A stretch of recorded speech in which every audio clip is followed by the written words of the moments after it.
A ver, ustedes tienen, ¿ya tienen la semilla de trigo? No. ¿Hicieron PG? ¿Qué es el PG?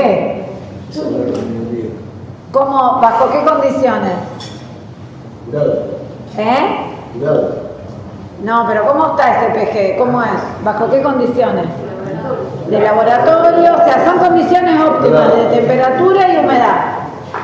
O sea que eso sería la viabilidad o el PG, y el vigor es bajo alguna condición de estrés.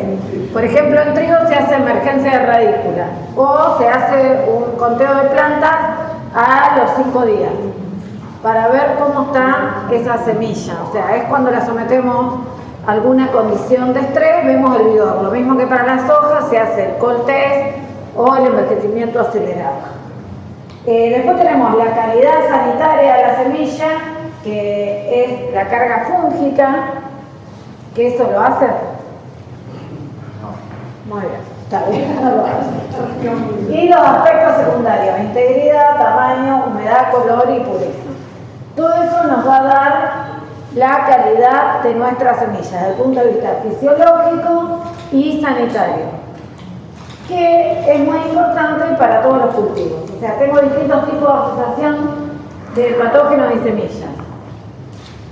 Puede estar externamente en la semilla el hongo, internamente o acompañando. Acompañando, en el caso del trigo y la cebada, o en soja, ¿saben alguno que esté acompañando la semilla?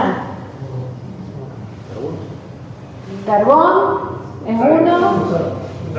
No, acompañando quiere decir que tenga estructuras que, por ejemplo, la esclerotinia, que tiene esclerosios, eso es patógenos que estén acompañando la semilla. El fusarium puede ser alguna tiletia, pero después todos los que están internamente en el embrión que hay en la cebada, que es importante.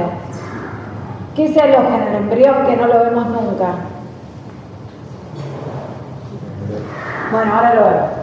Y después tenemos lo que pueden estar localizados afuera de la semilla o sobre la semilla, que pueden ser, o también el pericarpio, como son todas las manchas, los fusarios.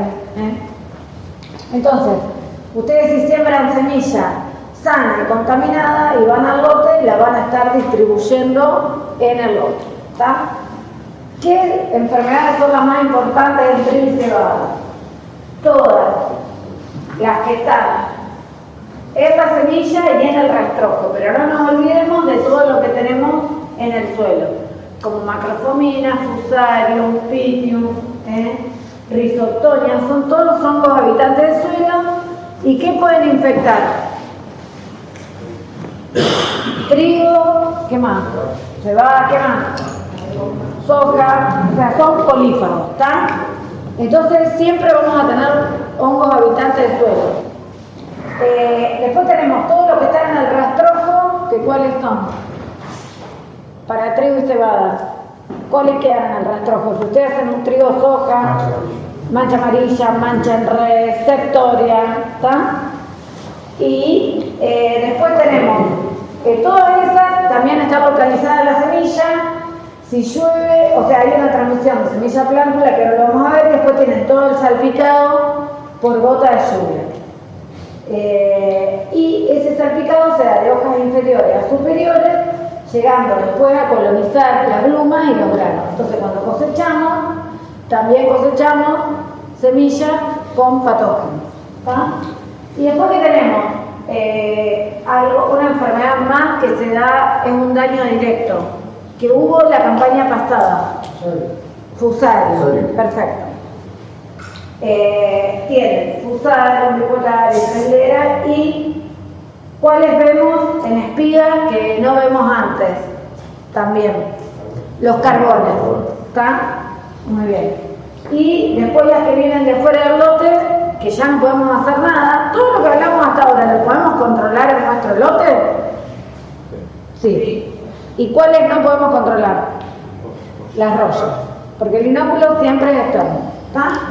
Muy bien. Bueno, esta es una lista para que ustedes vean todo lo que pasamos a través de la semilla.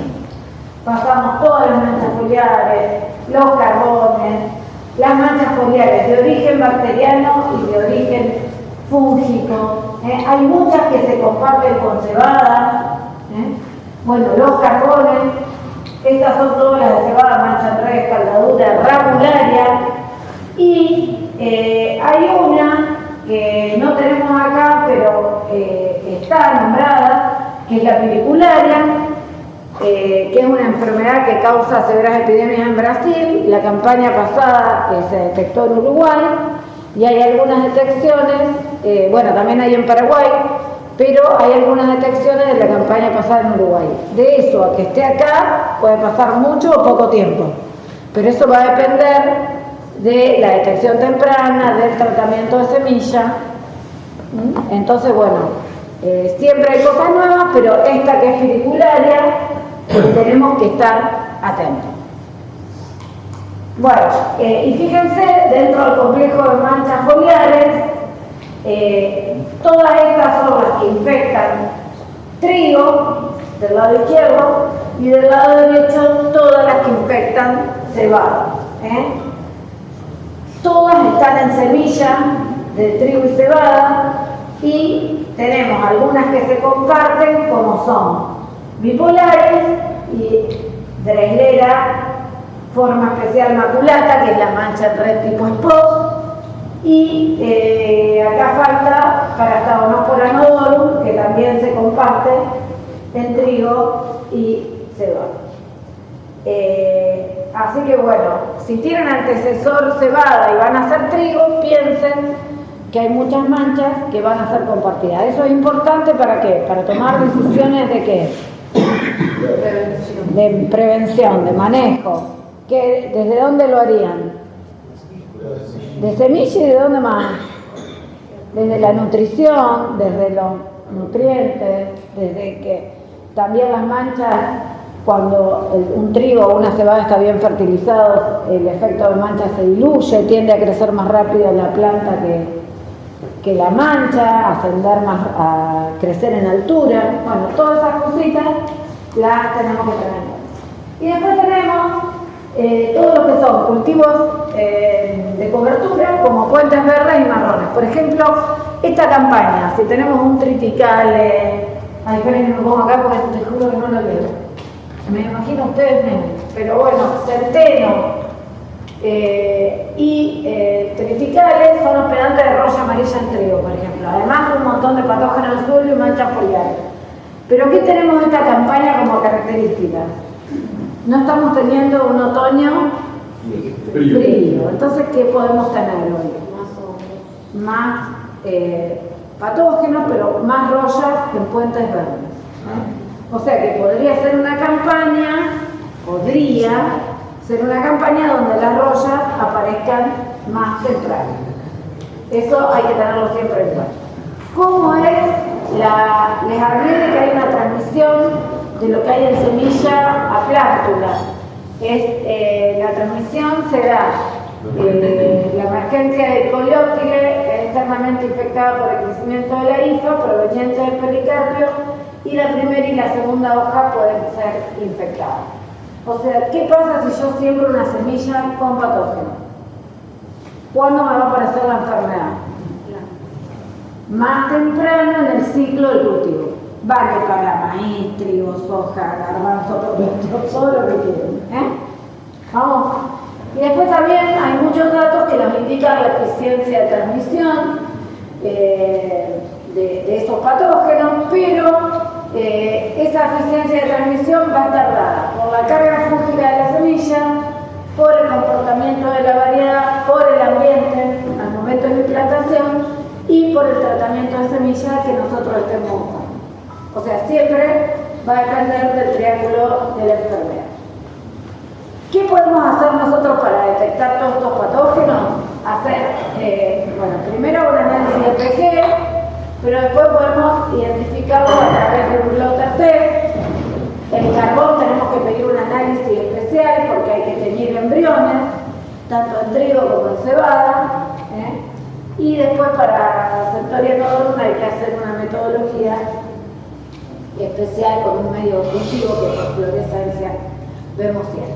Pero bueno, con esta que podemos ver, si tengo fusarium, Dreslera, alternaria y bipolar, que por lo menos este básico lo hacemos, ¿eh? Cuando me voy a hacer el análisis de sangre, pido glóbulos rojos, blancos, no, acá ya pido algo más, triglicéridos, colesterol. Bueno, dependiendo de esa carga fúngica, va a depender de la eficiencia de control y persistencia de los tratamientos de semilla y por supuesto que no todos son iguales. Yo acá les quiero mostrar algo para que ustedes vean que nosotros, por ejemplo, inoculamos semillas y hacemos alguna experiencia. Esta está inoculada con Rhizoctonia, afecta el poder germinativo, o sea, produce muerte de plántulas. A ver, por ejemplo, un hongo que está en el suelo, no. Pero ¿qué vemos? Hay plantas de menor tamaño y retorcidas, hay lesiones, y después a campo, este patógeno nos indica zonas con manchones o grupos de plantas, donde hay reducción de de plantas, menor número de macollo, tamaño espiga y peso de grano. Falla en la germinación, menor desarrollo, son estos manchones que se dan. Todos los patógenos del suelo, por lo general, se dan en manchones, a diferencia de cuando hay un efecto de residualidad de un herbicida o falta de nutrientes, que cómo se dan de manera más, cortes más simétricos. Por lo general, todo lo que es simétrico es abiótico, todo lo que es asimétrico es biótico. ¿Tá? Bueno, y esta, yo acá la inoculé con mancha. ¿Afecta el poder germinativo? No. ¿Estamos? Entonces, si yo hago un análisis de PG y me da 95%, ¿sospecho que tengo manchas? No. ¿Está? O sea, yo le llamo patógeno silencioso. Fíjense que es un trabajo de Norman Formento donde hizo sin fungicida PG98 con fungicida PG100. Pero la incidencia de Dreslera tere, que es mancha reencebada, le da 86 en el sin fungicida y en el con fungicida 18. ¿Tá? Pero el PG se mantiene igual. Son patógenos que no afectan el poder germinativo. Y esta, que le inoculé con fusarium, ¿qué piensa? Sí afecta el poder germinativo. ¿Y de dónde vino ese fusarium? ¿De dónde vino? De la espiga, que hubo fusariosis de la espiga. ¿Estamos? Fíjense, estos son brotes que hizo Agustina, pero fíjense qué interesante. Esto me mandaron a analizar unos chicos de Coronel Suárez. Fíjense, acá tengo fusarium 4,5%. Y acá, ¿cuánto tengo?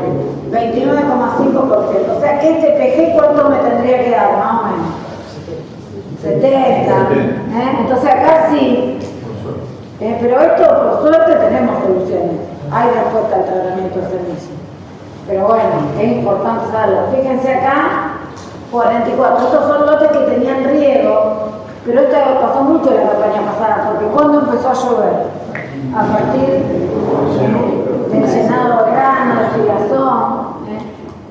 Bueno, y no todos los lotes de semillas son iguales, pero fíjense cómo se empieza a ver.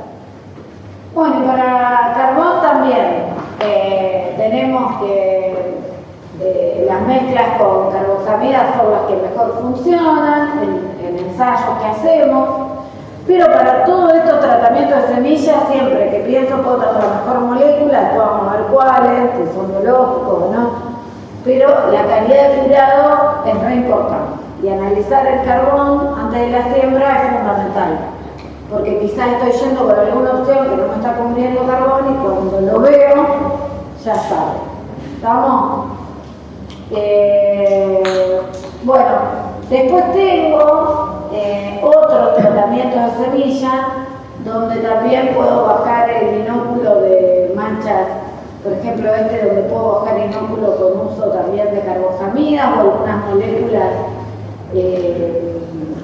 de triazoles específicos, puedo bajar la carga fúngica,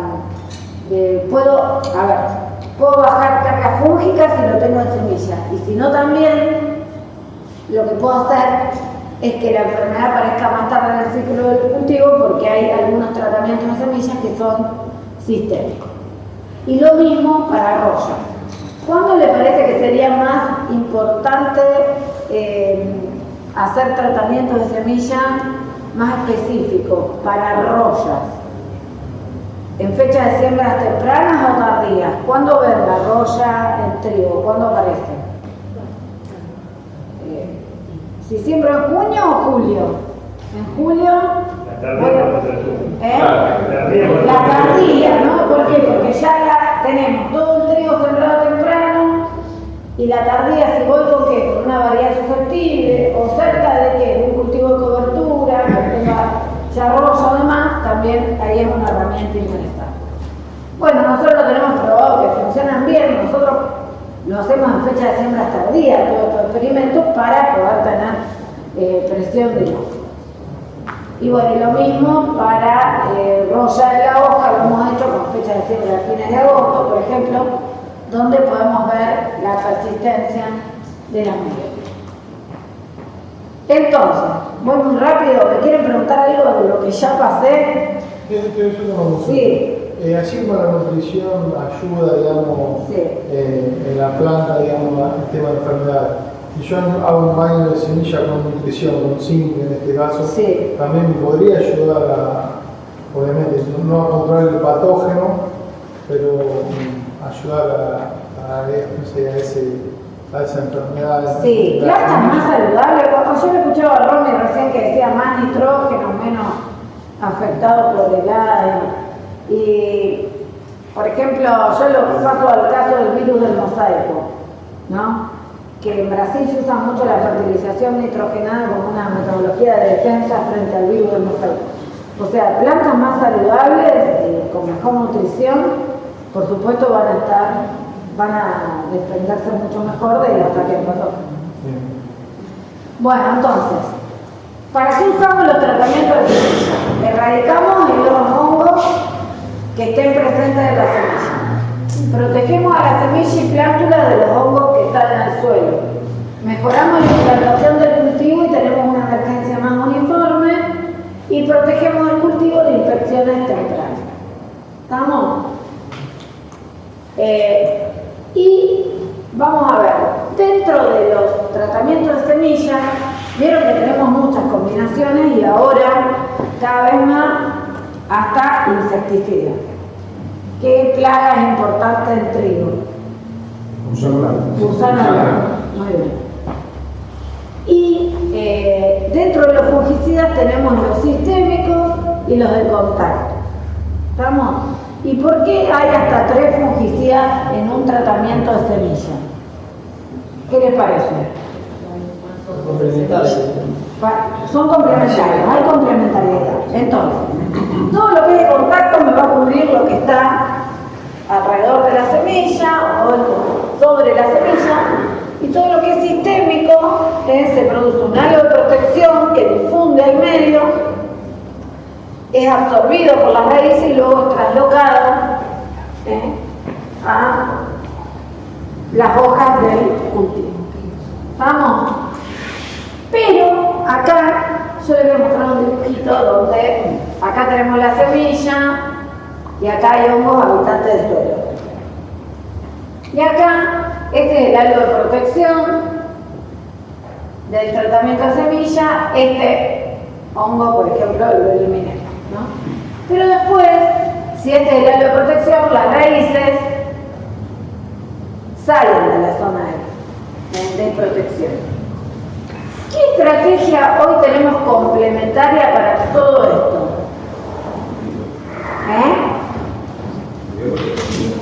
Los tratamientos de semillas biológicas. ¿Estamos? Pero esto, nosotros somos muy cortoplacistas muchas veces, ¿no? Porque nosotros queremos pensar que esto va a ser alcanzado por una tricoderma, por una bacteria, por un bacillus de una campaña a otra. Y eso es muy difícil a veces poder medirlo, ¿no? Entonces, ¿Cómo actúan?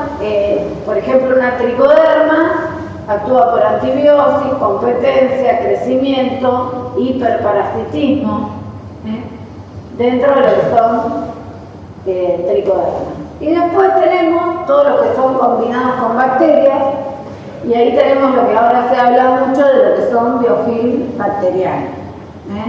Se forman biopelículas sobre y alrededor de las raíces que promueven el crecimiento, dan tolerancia al estrés abiótico, tolerancia al estrés biótico, hay metabolitos antifúngicos, compuestos volátiles, todo lo que es SAR, sistema de resistencia, elucitores, y también actúa muy bien frente a patógenos de suelo.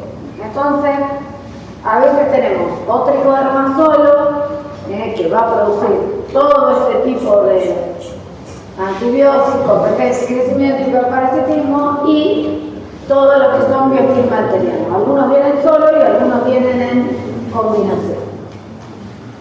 Y bueno, ejemplos de tricoderma y de biofilm tenemos, muchos los podemos ver de manera experimental en placas de Petri. Fíjense cómo inhiben el crecimiento del hongo que está en el centro.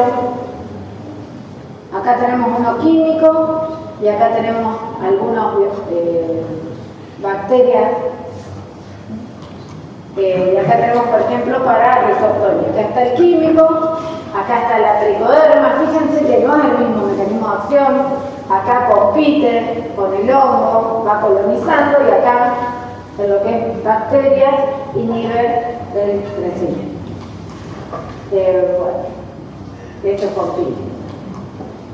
Bueno, pero acá, ¿qué tenemos que tener en cuenta? Y ahora vamos a ver si en todas las situaciones podemos usar uno, otro o en combinación. Primero, si tienen organismos vivos, tienen que tener compatibilidad cuando los queremos usar químico más biológico. Por ejemplo, si hacen una tricoderma más un tratamiento de semilla que tiene fungicida, la tricoderma es un hongo y hay que ver la compatibilidad. Hay algunos, como el Cearsane, que está aprobada la compatibilidad, pero siempre tienen que consultar la compatibilidad. Las bacterias no serían un problema, por lo general, pero siempre chequeenlo. Y siempre piensen que para fina superior al 90% es un buen PG, y en centeno, venes cristales, un buen PG superior al 85%. ¿Por qué? Porque quiero llegar acá. Tratamiento de semilla, químico más biológico, juntos o separados. Me sacan fotos ahora me requeman. Pero bueno, yo esto lo tengo que hacer porque me llueven las preguntas y tengo que tener. Tenemos que tener, y todo lo que hemos probado a través de los años, hoy lo podemos hacer. Si la calidad fisiológica es mayor al 90% y la calidad sanitaria es menor al 5% de fusario, y no hay carbón,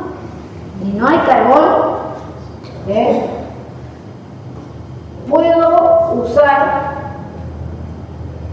digamos, un biológico. Ni las tricodermas ni los bacillus controlan carbón. Y cuando tengo fusarium con alta carga, fíjense acá, calidad sanitaria comprometida, semilla con detección de carbón en semilla, químico o químico más biológico, o sea, pero el químico siempre va. Semilla con bajo poder germinativo, fusarium, hacer PG curado y singular con el tratamiento químico o biológico utilizado. Detección de trelera, químico más biológico. La complementariedad nos ayuda a controlar. Y cuando tengo antecesor trigo-cebada y pronóstico de lluvias frecuentes en implantación, puedo hacer un químico más un biológico para potenciar el efecto de ilusión de mancha, tener plantas más saludables, historias de lotes con antecedentes de patógenos en suelo, Fusarium y Rhizoctonia, químico más biológico o un biológico solo con combinación de bacterias o bacterias más tricoderma, lotes con aplicación de herbicidas que pueden causar alguna fitotoxicidad, químico más biológico o biológico con combinación de bacterias o bacterias más tricoderma, y variedad de trigo susceptible a roya amarilla, semilla con golpe G. Y tenemos al lado un lote con triticales susceptible, puedo hacer un químico más un biológico. Pero siempre acá el biológico solo, ¿cómo lo indicamos? Con buen PG y sin carbón y menor al 5%. O sea, nos falta mucho por andar para poder a veces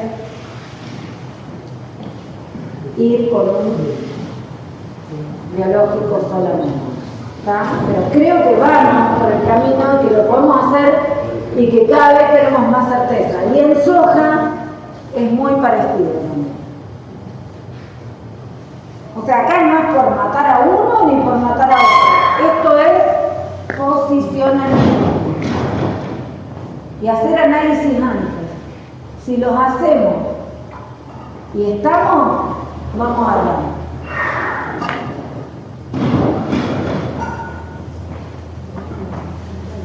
El problema es sanitario, no se hace.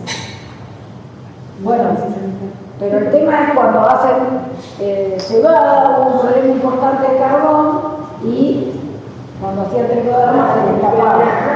Entonces por eso se separa carboxamina. Pero si yo estoy seguro que hago un análisis de carbón, Tengo bien el diagnóstico. tengo bien el diagnóstico, puedo hacer un biológico. Macroproducto.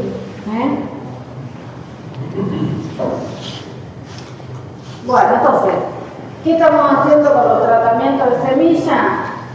Si en negro tengo el área bajo la curva de progreso de la enfermedad sin tratamiento de semilla, y en rojo sin tratamiento de semilla, y en negro con tratamiento, siempre vemos que con tratamiento de semilla la incidencia de mancha va a estar por debajo, va a llegar más tarde y nos va a mantener aplanada la curva desde el inicio.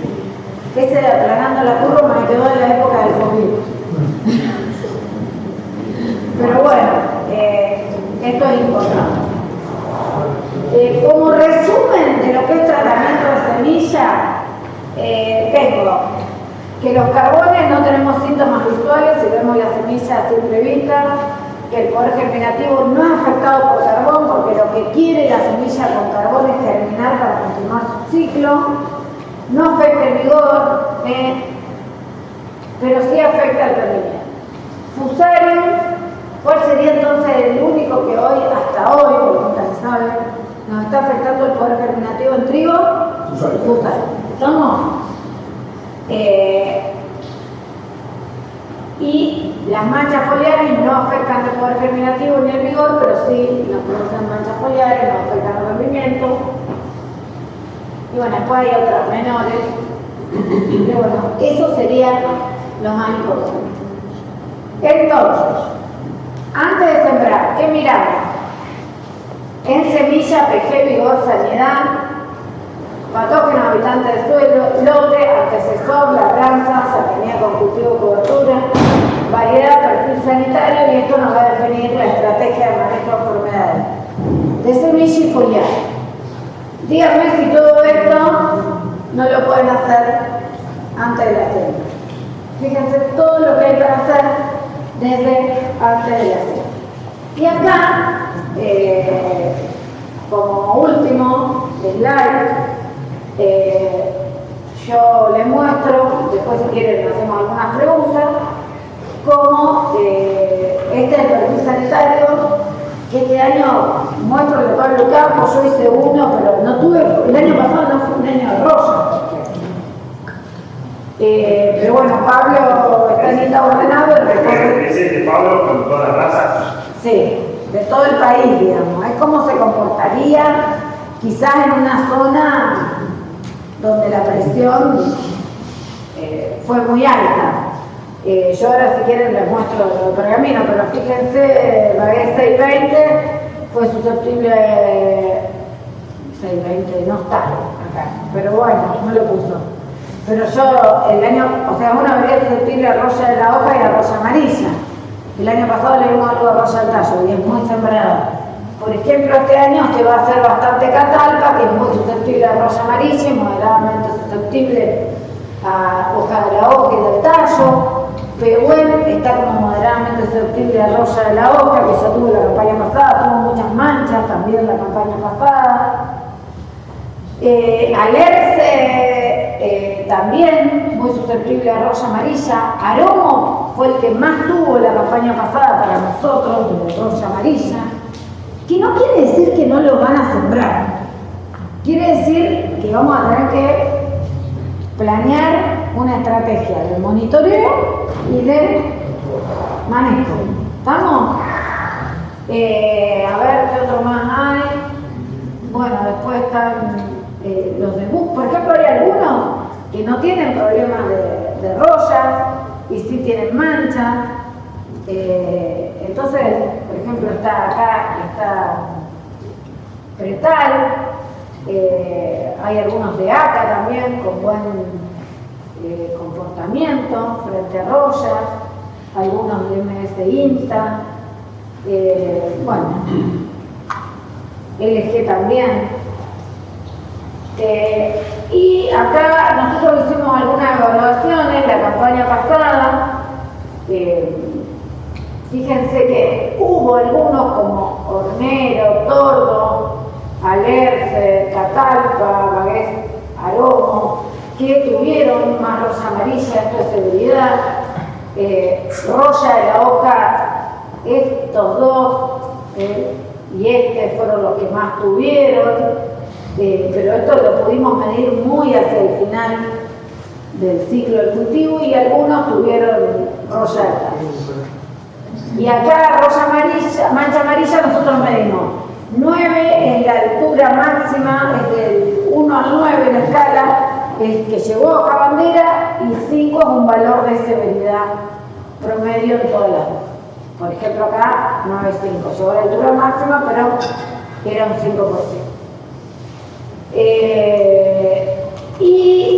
Algo más que quería mostrar es algunos ejemplos de diagnósticos precisos para evitar aplicaciones innecesarias.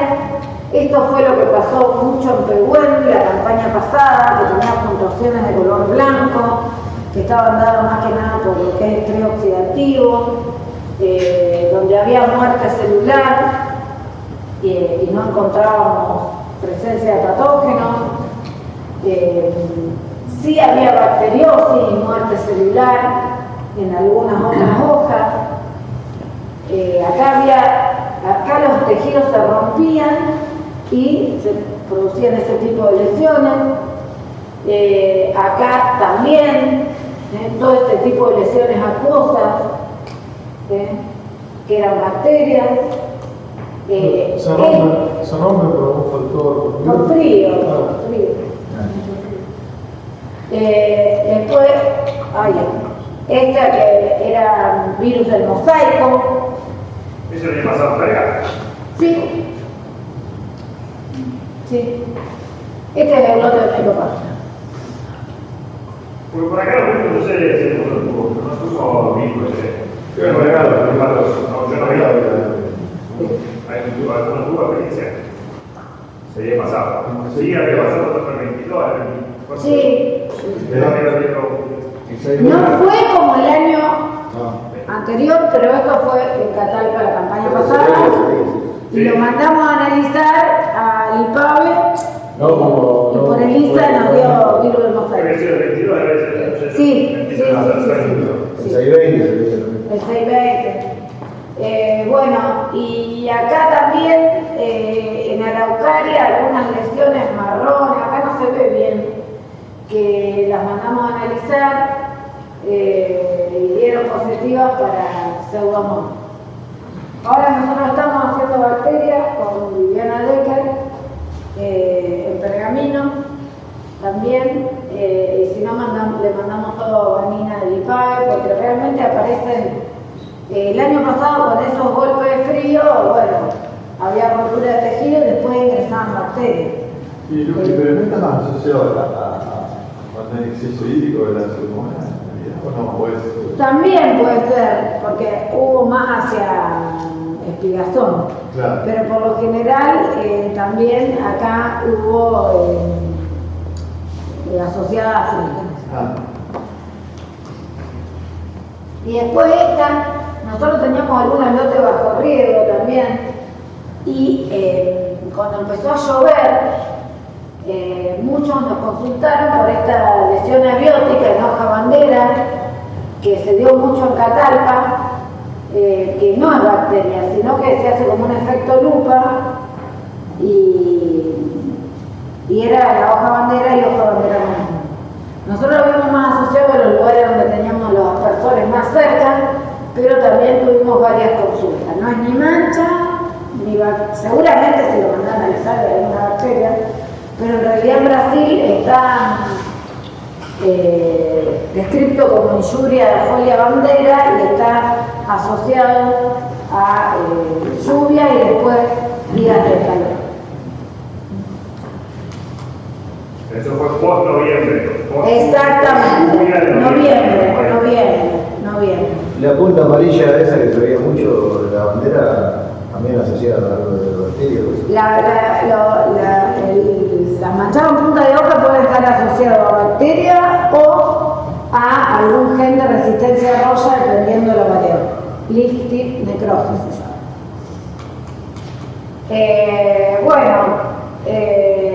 Y después hay unos, acá está, esto decimos, Claro. pueden ser bacterias o en algunos casos pueden estar asociados. Y después estas son muy característicos, estas acuosas y demás de los HB4 que hacen lesiones así tipo acuosas que parecen mancha amarilla. El año pasado nos confundía mucho que había quedado abajo mancha amarilla y en realidad eran lesiones necróticas asociadas a bacterias. No sé, me parece que por ahora con eso y las manchas son muy distintas, ¿no? Para verlas. Son lesiones más bien elípticas, rodeadas de un algo clorótico, algunas son más necróticas, dependiendo del tipo de toxina. Septoriosis no es tan frecuente acá, vemos presencia de pigmilio y manchas paralelas de la nervadura, y Septoria nodorum, que no la conoce nadie, pero que está y estuvo esta campaña, y son manchas ovales con presencia de pigmilio. Pero más que nada para distinguir lo que es una mancha amarilla de lo que son todas estas lesiones que no se controlan con fungicida, no se controlan. ¿Tá? Acá más vale siempre en bacterias y muerte celular y con recuperadores, con micronutrientes, hay muchos productos hoy que son recuperadores de estrés abiótico, que funcionan muy bien, sí, de estimular.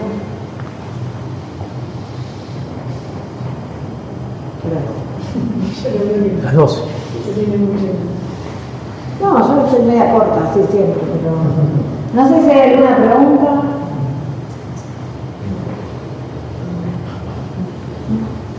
Sí, no sé. Bueno, gracias.